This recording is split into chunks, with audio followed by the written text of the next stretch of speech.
The Death Star was the staple of the Empire when it was unveiled in 0 BBY, and to this day remains one of the greatest Imperial atrocities to ever exist. Palpatine's entire plan for the galaxy would end up revolving around this planet-busting battle station. We saw the plans first developed as early as the start of the Clone Wars, when Dooku had to escape Geonosis with them and his cargo. However, despite construction having begun in this time, it would take 20 years for the Death Star to actually make its grand appearance. We've done a video before on why the Death Star truly took so long to be completed. However, today we wanted to document the journey of this infamous technological titan of terror from the moment of its inception to the moment of its completion. So join us today as we crack the Imperial databanks and learn the full history of the Death Star and why making it was nearly impossible. Before we begin though, we have learned that there are rebel spies in our midst. Many of you who are watching have not yet subscribed, so if you enjoy these kinds of videos and breakdowns, be sure to force crush that subscribe button and leave a comment as to what topics you would like to see us to cover in the future. Now,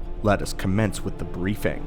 The development and construction of the Death Star was a complicated history and a winding road. There were so many facets that went into its making, and so many people involved that we've had to cut it down for the brevity and clarity's sake of this video. Along with this though, legends and canon diverge in several points in the timeline, so we will be covering both whenever those changes arise, but we will be making it clear. Everything begins with the Death Star in the year 29 BBY, with a man by the name of Raith Sanar. Raith was a prominent engineer and a starship designer around the time of the Republic Classic era. This would be the same man in Legends who constructed the Scimitar, the ship originally made for Plagueis, who would later be gifted to Darth Maul. Raith had the idea of a mobile battle station, and had already caught the eye of the Sith with his masterful engineering. Raith would call this the Expeditionary Battle Planetoid. This would be the first ship of its kind, especially on the scale in which Raith had envisioned. He drew a quick mock-up of the battle station along with its armaments, but this precursor lacked a superlaser. In the mind of Raith, this would be something that would be utilized for space battles, but eventually he would lose interest in the idea after considering all the technological advancements that would need to be made in order for a battle station to exist. It was simply too far ahead of its time and the technology allowed in the galaxy at the time. He scrapped it, deeming it as being impractical before showing it to his colleague, Wilhuff Tarkin.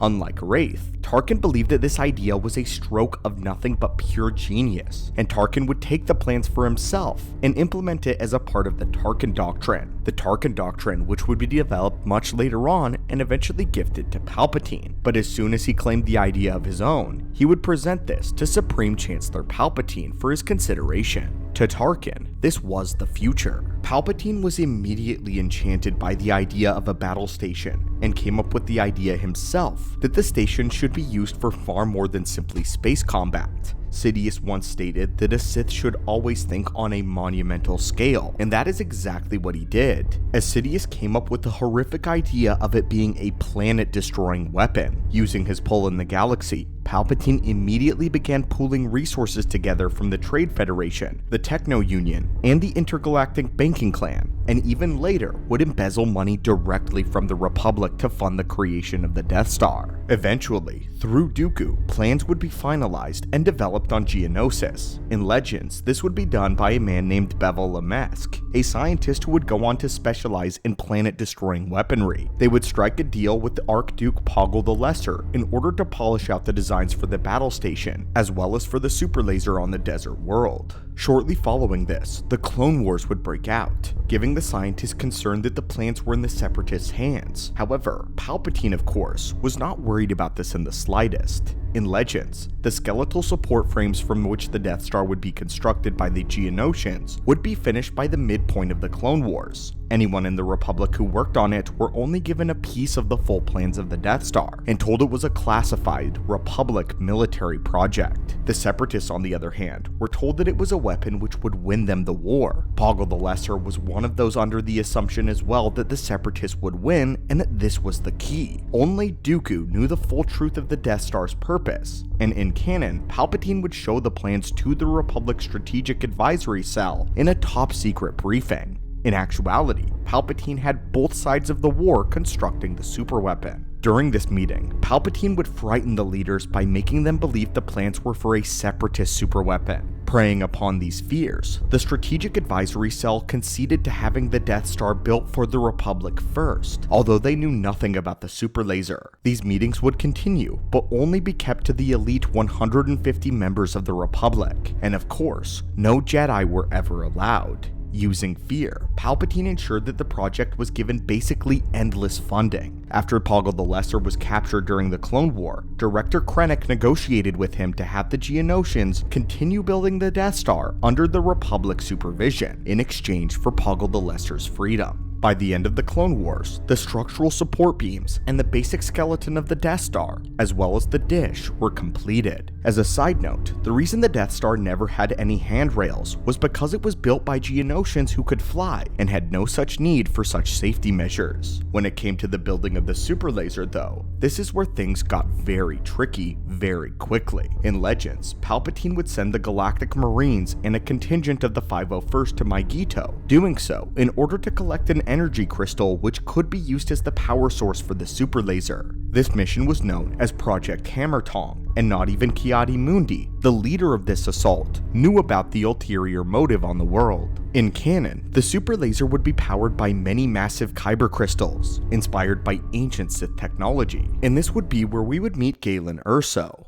After the rise of the Empire, Tarkin and Krennic were both given charge of the Death Star. The two officers constantly bickered and undermined each other in an attempt to gain control of the project. To get himself in better standing, Krennic manipulated his friend Galen into helping with the superlaser. Galen was a leading researcher in all things kyber and crystallography. All departments of the superlaser project heavily relied on Galen's research, and the development was given an official name, Project Stardust. Galen Erso would actually be under the impression that his research was going towards relief efforts for planets that had suffered during the Clone Wars, and had no idea that what he was really building was the Death Star until it was far too late. In order to keep production moving, many Star Destroyer shipyards, such as Kuat, were repurposed for construction, to the chagrin of both Vader and Thrawn, and Wookiee slaves would be brought in from Kashyyyk were brought on board to work on the Death Star. For shipment, secret hyperlanes would be used, and to keep these lanes from ever being discovered, supply lines ran through a complicated networks of false lanes and outposts. Very few Imperial officials actually knew about the Death Star, and this is where all of the secrecy really kicks into gear. In all of the project's history, the Empire made certain that the Death Star remained completely confidential. It was the most important thing to Palpatine.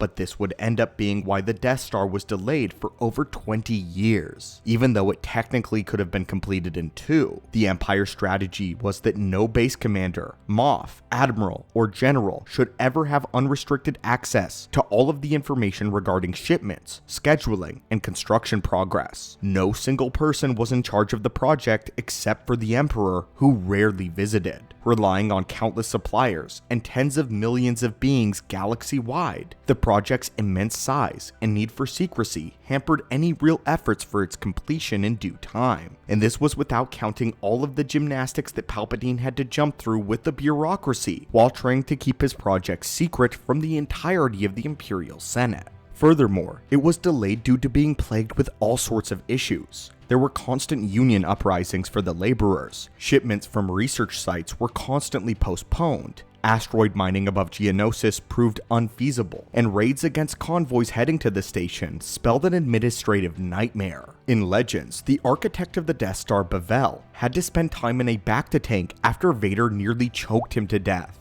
leaving a different substitute engineer to take his place for the time being. In addition to this, things were further slowed when the Ghost Crew destroyed a large shipment of kyber crystals during the Rebels series. At long last though, the Death Star would be completed by 0 BBY, and would test its superlaser on the holy city of Jeddah. Even after it proved to be a success, there were many Imperial officials who thought the Death Star was a wasted effort at best, or a critical mistake at worst. Grand Admiral Thrawn and General Cassius Tagg would be the most vocal. Thrawn believed that the monstrous amount of resources could be more effectively diverted elsewhere, such as more ships for the Navy and better quality starfighters. Tagg didn't like the Death Star because he thought it was just a giant target begging to be destroyed. Both of them would of course be eventually proven correct. But before the destruction of the Death Star, their warnings were not paid any heed because of the Tarkin Doctrine, a doctrine that Palpatine adhered to.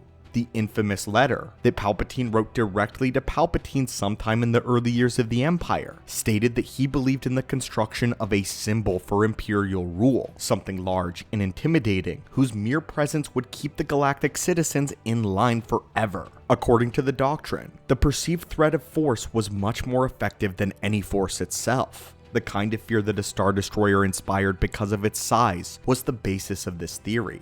The average non-tactically minded individual looks at the impressive size of the Imperial capital ships and loses all will to fight. Tarkin thought of using that principle on a grand scale, and thus the Death Star. It was this ruling by fear that Palpatine took great joy in.